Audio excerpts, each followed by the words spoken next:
there is not a figure alone who can rally No. the Democratic Party and who can gather it around it. There's the leadership in the House, and that's very solid. Um, and that holds the party together. So even though Harris lost, this is actually not a party that's fragmented, but a party that needs to rethink a good deal of what it does as it reacts in very quick time to what Trump is going to do.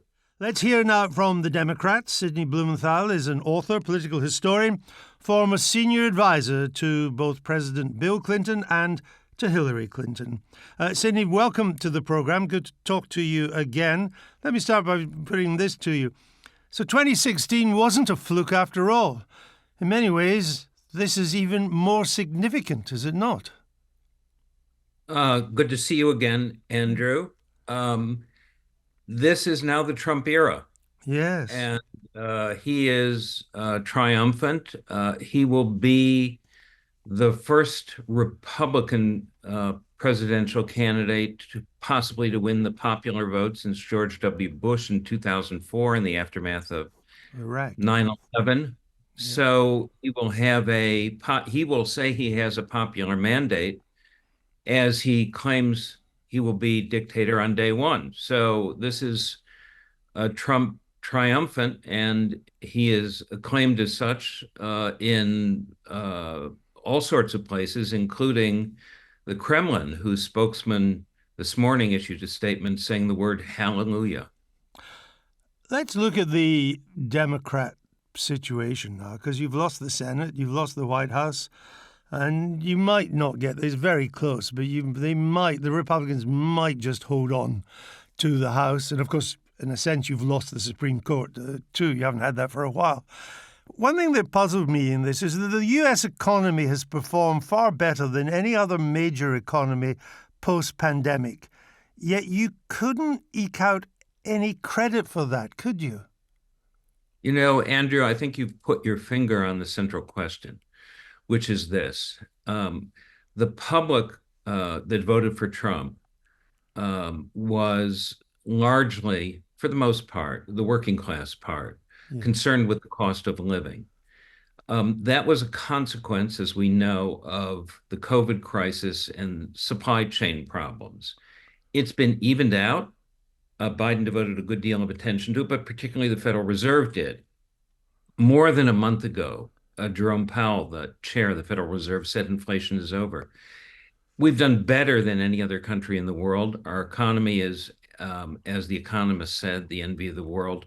But most people are still worried about cost of living, which is a bulldozer of an issue and just runs over everything else, including here, as it did in the US. And this, to me, is the principal issue that has brought Trump Mm. back to power. I wonder if the Democrats will have a full and honest reckoning with what happened, or whether they'll try and make excuses or just keep on attacking Trump because that's the easiest thing to do. And the reason I ask is I see you sometimes on some of the programs I'm talking about. I don't think that all your media cheerleaders they do you any favors because they just act as an echo chamber. The way they denied that Biden was unfit for office, the way they suddenly rallied behind Harris, even though they thought she was pretty useless before all that. They help you to avoid reality. They hate Trump, so they think everybody else must hate Trump as well. How do you break through that? How do you come to terms with a hard audit of what went wrong? Yeah, you're raising the question, Andrew, of communications. Biden actually was a policy success, and he achieved it through his legislative skill. He was a longtime senator and vice president who He knew worked. how to work the Hill. Yeah, but he was a communications failure, and he couldn't explain the success that he made during his presidency. And that's partly because people don't understand what inflation is. They see it as cost of living, and they still remember that prices went up, and they don't understand the phenomenon. So you also have another problem, which is you've got this social media infrastructure that has been in great part seized by um, far right reactionary plutocrats like Elon Musk, who backed Trump for his very own purposes. And we'll see where this goes. Trump has promised him a great role in reshaping the federal government, and Trump says he wants to fire the entire civil service. So we'll see where that But goes. but you see, In, but Sidney, see there you're on to Trump, and I know. Look, I think a lot of people worry about Elon Musk. I'm a bit more worried about Robert Kennedy Jr. myself, but yeah, letting him get in back. But what I'm trying to work out is the Democrats. How are they going to respond? I mean, they've got overwhelmingly the media's on their side in this country, yet they still couldn't win. Who will get the blame for this, and how do you build yourself out of it? Let me put it this way. Look, the Democrats have lost the white blue collar vote. They've lost that for some time. Now it looks like they're losing the Hispanic male working class vote, and the black male vote is not that far behind. So who does your party represent now? well, um, we lost, as far as I can tell, young men too. Um, Yes, of all and races, yeah, so I think I don't know how many which what is the amazing, percentages really. are. It's amazing. Yeah, I think more Hispanics than blacks were lost. So there's a huge communications crisis facing Mm.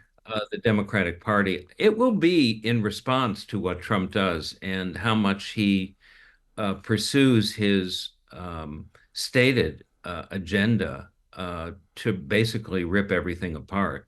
And whatever plans people have will be in reaction to how quickly he moves and what he actually does, and the nature of his government, which he's not really interested in government, except as in a personal a sense as a reflex of his complex psychopathologies, in I my view. assume So, that Kamala Harris is now filed again under useless, where she was until July of this year. I mean, many Democrats said to me that when I said, look, Biden's not up to running again, they said, yeah, but we don't want Harris, so we're going to stick with Biden. That, of course, changed when Biden was forced out. But assuming that she is consigned to the wilderness now, her political career may be effectively over, who knows? Give me a couple of names that are going to help dig the Democrats out of the ditch, the hole they're now in. well, I can't give you any names now. I'm a biographer of Lincoln, and he came out of the wilderness, the He political did indeed. wilderness, and he was a one-term congressman and was nominated in a great crisis in which the country was being completely pulled apart in a way that was even greater than this. So there is somebody out there who we cannot identify that destiny will um, shine on at some point in the future, but we don't know who that is. Now, what that also says, Andrew, is that there is not a figure alone who can rally No. the Democratic Party and who can gather it around it. There's the leadership in the House, and that's very solid. Um, and that holds the party together. So even though Harris lost, this is actually not a party that's fragmented, but a party that needs to rethink a good deal of what it does as it reacts in very quick time to what Trump is going to do.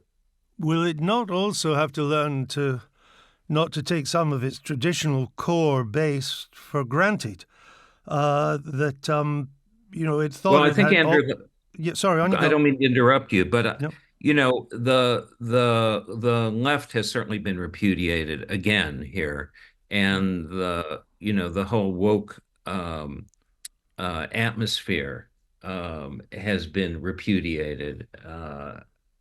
You know, that's we saw an augury of that with the university presidents being humiliated and Yes. resigning, and in a way, that was the precursor, in some ways, of what happened to Harris.